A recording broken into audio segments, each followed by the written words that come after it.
Hello dear students, कैसे हैं आप। Welcome back to my channel learn and shine.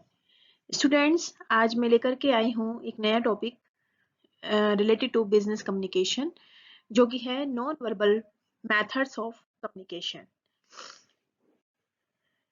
तो देखेंगे students, non verbal communication means conveying the information without using words. So students, non verbal communication basically होता क्या है, जहाँ पर हम विदाउट यूजिंग एनी वर्ड्स, जैसे कि हमने in the previous lecture I have already discussed, there are two types of communication: verbal communication and the non-verbal communication. verbal communication हमारा वो कम्युनिकेशन होता है जिसमें हम वर्ड्स का यूज करते हैं, either it can be the oral words or the written words. But in the non-verbal communication we don't use the words. It can be done like the through the gestures, body language, eye contact, physical appearance. So ये सभी हम non verbal methods में use करते हैं. This might involve using the certain facial expressions or hand gestures to make a specific point, or it could involve the use of the eye contact, physical proximity, and other non-verbal cues to get a message across. यहाँ पर students हम basically क्या use करते हैं, जैसे हम अपने facial expression के थ्रू किसी को कोई बात समझा सकते हैं, आई कांटेक्ट के थ्रू कोई बात समझा सकते हैं, या फिजिकल अपीयरेंस हमारा कैसा है. तो ये सभी हमारे नॉन वर्बल कम्युनिकेशन का पार्ट होते हैं. A substantial portion of our communication is non-verbal. In fact, some researchers suggest that the percentage of non-verbal communication is 4 times that of the verbal communication. With 80% of what we communicate involve our actions and gestures versus only 20% being conveyed with the use of words. Students, जब भी हम किसी के साथ communicate करते हैं तो वहाँ पर हम जब भी कम्युनिकेट कर रहे होते हैं तो 80% हमारा नॉन वर्बल कम्युनिकेशन ही वहाँ पर इन्वॉल्व होता है. ओनली 20% कम्युनिकेशन वो कम्युनिकेशन होता है जो कि हम वर्ड्स का यूज करके करते हैं. Every day we respond to thousands of non-verbal cues and behaviors, including postures, body language, eye contact, and tone of voice. From our handshakes to our hairstyles, our non-verbal communication reveals who we are and impact how we relate to other people. तो students, non verbal communication में हम अपने facial expression, हम अपने eye contact, hand movements, hair movements और head movements, इन सबको use करके अपनी बात को दूसरे वाले तक आसानी से पहुंचा सकते हैं. Non verbal communication types. अब हम बात करेंगे कि जो नॉन वर्बल कम्युनिकेशन है उसका हम मीनिंग तो समझ चुके हैं कि यहाँ पर हम विदाउट यूजिंग वर्ड्स हम सामने वाले को कोई बात कम्युनिकेट करते हैं. लेकिन ये कितने टाइप्स का होता है, इसके कौन कौन से टाइप्स हैं, वो हम अभी यहाँ पर वन बाय वन डिस्कस करेंगे.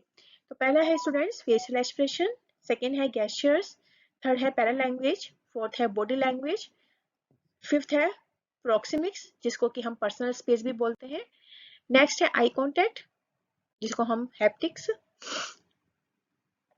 टच लैंग्वेज भी कहेंगे, अपीयरेंस एंड आर्टिफैक्ट्स. अब स्टूडेंट्स इसी को ही हम वन बाय वन डिस्कस करेंगे. फेशियल एक्सप्रेशंस क्या होते हैं? These are responsible for a huge proportion of the non-verbal communication. Consider how much information can be conveyed with a smile or a frown. तो हम हमारा जो फेशियल एक्सप्रेशन है, हम सामने वाले से किस तरह से, किस अंदाज में बात कर रहे हैं, एंड हम स्माइल से बात कर रहे हैं या हम उनसे एंग्री होकर बात कर रहे हैं, तो वो भी कहीं ना कहीं हमारे बारे में दूसरे वाले को एक सर्टेन इंफॉर्मेशन प्रोवाइड करता है. The facial expressions, while non-verbal communication and the behavior can vary dramatically between the cultures, the facial expressions for the happiness, sadness, anger and fear are the similar throughout the world. ठीक है, तो ये हमारा पूरा through out the world same होता है. अगर कोई गुस्सा है या कोई बहुत खुश है या कोई बहुत परेशान है तो उसको हम इजीली फेस के थ्रू रिकॉग्नाइज कर सकते हैं. सेकेंड है gestures. Deliberate movement and signals are an important way to communicate the meaning without the words. The common gestures include the waving, pointing, giving a thumbs up sign. Other gestures are arbitrary and related to culture. ठीक है, जब भी हम किसी को हमें एक मतलब उसको एक मोटिवेट करना होता है, उसको एनकरेज करना होता है, तो हम उसको एक थम्स अप साइन करेंगे। ठीक है, तो ये हमारे गेस्चर्स होते हैं। Normal communication through the gestures is so powerful and influencer that some जजेस place the limit on which one are the allowed in the culture room.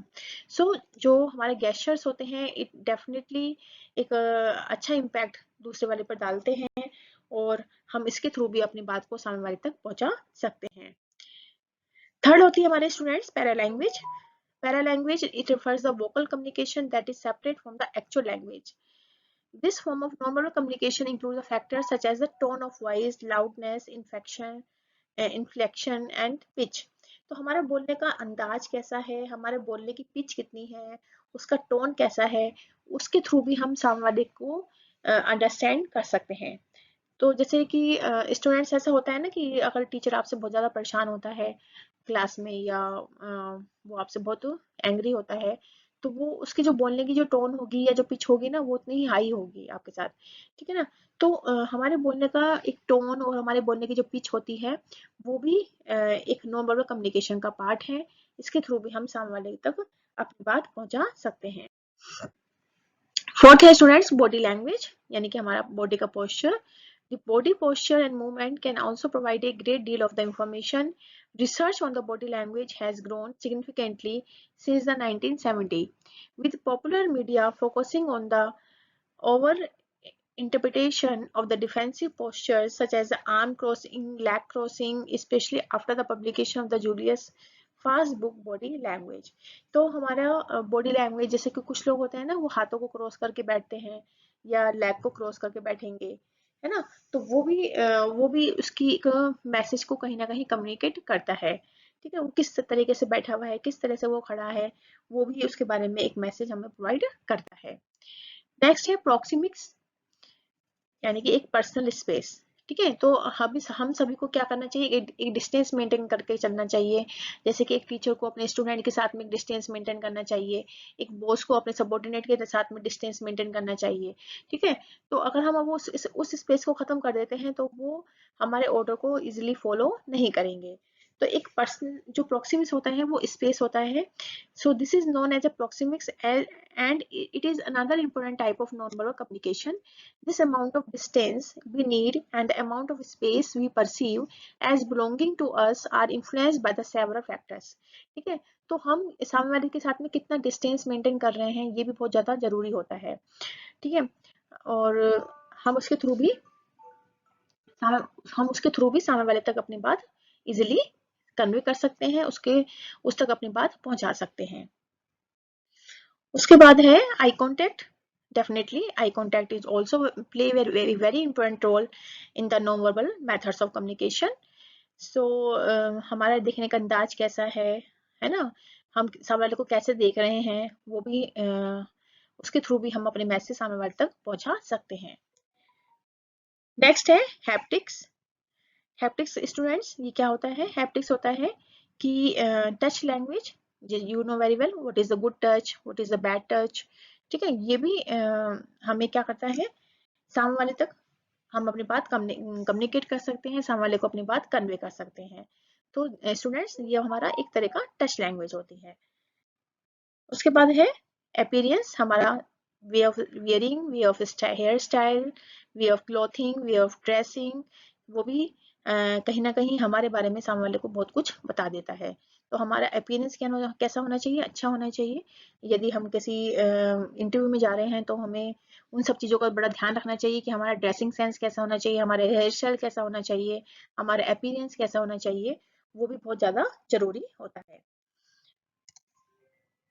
Next है आर्टिफैक्ट्स। आर्टिफैक्ट्स क्या होते हैं, आर्टिफैक्ट्स मतलब कि दी टाइप ऑफ ऑब्जेक्ट्स और accessories you are carrying with your self.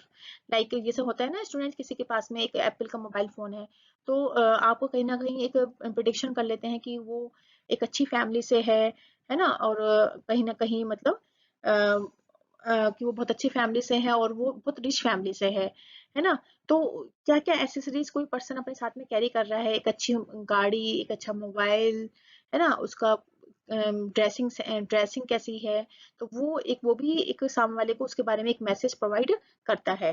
ठीक है, तो स्टूडेंट्स आर्टिफैक्ट्स भी एक तरह का non verbal methods of communication होता है। तो ये सभी चीजें हैं जिसके थ्रू हम जहाँ पर हम विदाउट यूजिंग वर्ड्स सामने वाले तक अपनी कम्युनिकेशन कर सकते हैं, सामने वाले तक अपनी बात पहुंचा सकते हैं। आगे स्टूडेंट्स देखते हैं why the non verbal communication is important. तो as you can see students, non verbal communication हमारी लाइफ में बहुत ज़्यादा जरूरी होता है। इनफैक्ट 80% जो कम्युनिकेट हम करते हैं लोगों के साथ में, वो हमारा नॉन वर्बल कम्युनिकेशन ही होता है। तो हम यहाँ पर क्या कर सकते हैं, it is a substitute for the spoken words. यहाँ पर हम सामने वाले को बोल के बात नहीं समझा सकते, तो वहाँ पर हम नॉन वर्बल कम्युनिकेशन कर सकते हैं। रिफोर्सिंग मीनिंग, ठीक है, और regulating the conversation. So, non-verbal communication is important because it can provide the valuable information, reinforce the meaning of the spoken words, help convey the trust, and add clarity to your message. So, students, आज हमने देखा कि जो non verbal communication है वो क्या होता है और वो कितने टाइप्स का होता है और इसका क्या रोल है। तो definitely students, it plays a very important role in our daily life। जैसे कि हमारा स्पोकन कम्युनिकेशन या हमारा रिटन कम्युनिकेशन इम्पॉर्टेंट है, in the same way non verbal communication का भी एक महत्वपूर्ण रोल है। सो स्टूडेंट्स, आज के लिए बस इतना ही। इन द नेक्स्ट वीडियो में मिलेंगे। Till then take care, bye bye. And हाँ students, please like and subscribe my video so that I can make the further new videos for you. Okay, till then, take care. Bye bye.